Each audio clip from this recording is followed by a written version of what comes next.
ঘটনাটো মই গৰিহণা দিছোঁ আৰু ভাৰত চৰকাৰক দাবী জনাইছোঁ এইটো ইনকুৱাৰী কৰি দোষীক উপযুক্ত বুলি ক'লে ভুল হ'ব, কঠোৰতকৈ কঠোৰতম শাস্তি দিয়ে, কিন্তু ইনকুৱাৰী হ'ব লাগে।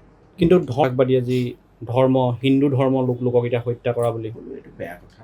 আমাৰ ভাৰতবৰ্ষ আজি ধৰ্মনিৰপেক্ষ দেশ, কিন্তু মই এটা সন্তোষ লাভ কৰিছোঁ যে লগে লগে কাশ্মীৰত যি ধৰণে কাশ্মীৰী মুছলিম মানুহ ওলাই আহিছে এই হত্যাৰ প্ৰতিবাদত, এইটো খুব শুভ লক্ষণ, ভাল কথা।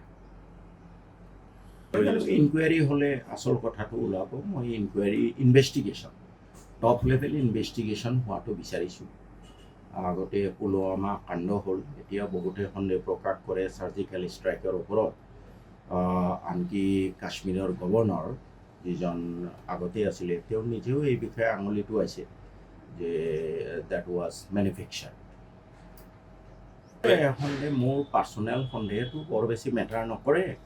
যেতিয়া পুলৱামা কাণ্ড সম্পৰ্কে কাশ্মীৰৰ প্ৰাক্তন গভৰ্ণৰে মিডিয়াত ক'লে যে ইট ৱাজ এ মেনুফেকচাৰ, সেইটোতো বৰ ডাঙৰ কথা।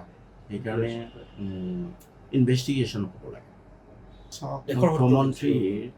মুখ্যমন্ত্ৰীৰ কথাবোৰক যদি আপোনালোকে ইমান গুৰুত্ব দিয়ে, গুৰুত্ব দিব লাগিব মুখ্যমন্ত্ৰী, কিন্তু তেওঁৰ এই পাতলীয়া কথাবোৰ নতুন নহয়।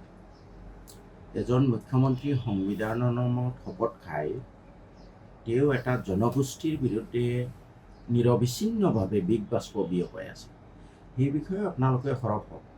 তেওঁ মুখ্যমন্ত্ৰীৰ গাদীত থকাৰ যে তেওঁ যোগ্য নহয়, তেওঁ যে তেওঁৰ শপত, ভগৱানৰ নামত খোৱা শপত ভংগ কৰিছে, এই বিষয়ে আপোনালোকে অলপ ষ্টৰি কৰক না। কেতিয়াবাই কৰিব লাগিছিলে। ইনকুৱাৰী কৰক, ভাল কথা। ইনকুৱাৰীটো তদন্ত পোহৰলৈ অহা বুলি কৈছে এইসমূহ কথা। এইবোৰ হ'ল লেতেৰা ৰাজনৈতিক উদ্দেশ্য লৈ কোৱা কথা। মুখ্যমন্ত্ৰীৰ কথাৰ কোনো ফেচ ভেলু নাই। তেওঁ ইতিমধ্যে মুখ্যমন্ত্ৰীৰ গাদীখনক অৱমাননা কৰিছে। অপেনলি কোনোবাই সংবিধানৰ শপত লৈ, ভগৱানৰ নামত শপত লৈ ক'ব পাৰেনে যে মইতো মুছলমানক অপমান কৰিমেই, মই মুছলমানক বেয়া পাওঁ,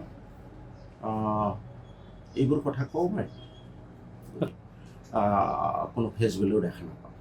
তেৰা ৰাজনীতি কৰাৰ কাৰণে তেওঁৰ লক্ষ্য একমাত্ৰ নিজৰ গাদী, বেলেগ লক্ষ্য নাই।